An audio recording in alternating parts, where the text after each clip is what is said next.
પ્રાંત સાહેબ હતા ને એની પાસે. પણ સાહેબ તમે આપ અત્યારે મામલતદાર છો, તમે મને હુકમ તો આપો પ્રાંત સાહેબ. સાહેબ પાસે. તમે મને પાડવાનો હુકમ આપો તો થાય સાહેબ. તમે મને પાડવાનો હુકમ આપો, હું ક્યાં તમને કહું છું કાંઈ બીજું. તમે મને પાડવાનો હુકમ આપો સાહેબ. ચાલુ યસ સર, બસ ચાલુ થઈ ગયો. તમે સાહેબ હુકમ આપ્યા વગર કેમ? આ તો આમાં તમારો પ્રાંત સાહેબ અન્યાય પાસે. કહેવાય. હા, અન્યાય કહેવાય પ્રાંત સાહેબ. સાહેબ પાસે માગો. તો પ્રાંત સાહેબ ને મેં કીધું તું સાહેબ, તમને કહું છું, પ્રાંત સાહેબ નીકળી ગયા, તમને અહીં જવાબદારી આપી હોય તો તમે મને આપો.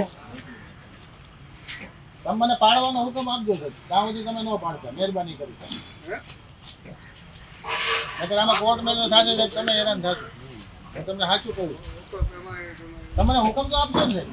હાલો, નો ડાઉટ, પાડવાનો હુકમ તો મને આપશો ને. મને બધું થઈ ગયું છે. મને માલિક તરીકે, મને કમ્પોઝિટ હોટલના ડાયરેક્ટર તરીકે તમે મને હુકમ તો આપવો પડશે ને સાહેબ. તમને પ્રાંત સાહેબને ફોન કરીને કહો સાહેબ. સાહેબ ને હું થોડોક સાહેબ મારો ફોન મને તો ખાલી કીધું છે અહીંયા રહેવાનો કાયદો સાહેબ, તમે આપ ઉના તાલુકાના મામલતદાર સાહેબ તમે જુઓ તો સાહેબ તમારે હુકમ તમને અહીંયા રહે છે. પ્રાંત સાહેબને પણ પ્રાંત સાહેબ ને તમે કહો સાહેબ કે ભાઈ ડાયરેક્ટર છે હુકમ માંગે પાડવાનો. હતા જ ને, અહીંયા હતા જ. એ અત્યારે મારા જે કોટેજીસ છે ગુજરાત ટુરિઝમના, એ વસ્તુ પાડવા માંડ્યા છે. એટલે અમે અત્યારે એને જાણ કરી છે કે સાહેબ હકીકતે જે વસ્તુ બની છે એ તમે અહીંયા રૂબરૂ સ્થળ ઉપર આવી અને ચકાસો કે જર્જરિત શું છે. જર્જરિત જે છે એ વસ્તુ પાડવાને બદલે સાહેબ તમે બીજું પાડો તો એ વ્યાજબી ન ગણાય. એટલે હું તો સાહેબ મારે તમને એટલી રિક્વેસ્ટ છે કે ગુજરાત ટુરિઝમની સરકારની મિલકત આવી રીતે પાડવાથી શું ફાયદો થશે. અમે ગુજરાત ટુરિઝમ સાથે અમારે હજી 1900 ભાઈ આ આખી હોટલ એ લોકોએ નોટિસ એવી આપી છે કે તમારી હોટલ 2037માં બનેલી છે, એવી એ લોકોએ નોટિસ આપી છે.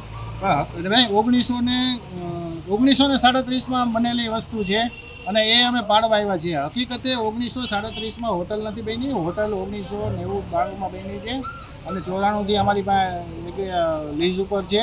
અને ઓલા કે એમ હજી અમારી પાસે 2034 સુધીનું એગ્રીમેન્ટ છે. અને આ લોકો આવી રીતે ખોટી રીતે હેરાન કરવાની વાત ઉપર આવ્યા છે. પણ અમે અત્યારે કલેક્ટર સાહેબને, ડેપ્યુટી કલેક્ટર સાહેબને, મામલતદાર સાહેબને બધાને અમે જાણ કરીએ છીએ પણ કોઈ વાત સાંભળવા તૈયાર નથી. અમે અત્યારે કાર્યપાલક ઇજનેર સાહેબને બોલાવી, કાર્યપાલક ઇજનેર સાહેબ ખુદ એમ ત્યાં અમને કોર્ડિનેટર અત્યારે અમે ગયા તો ત્યાં એક કાર્યપાલક સાહેબે ખુદ એમ કીધું કે ભાઈ જર્જરિત બિલ્ડિંગ જે તમારું છે એ 3 માળનું આરસીસી બિલ્ડિંગ છે એ ઉતારવાની વાત છે.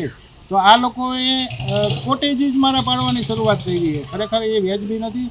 તાત્કાલિક અસરથી કલેક્ટર સાહેબ આ વિશે વિચારી અને તંત્રને જાણ કરે એ મારી લાગણી.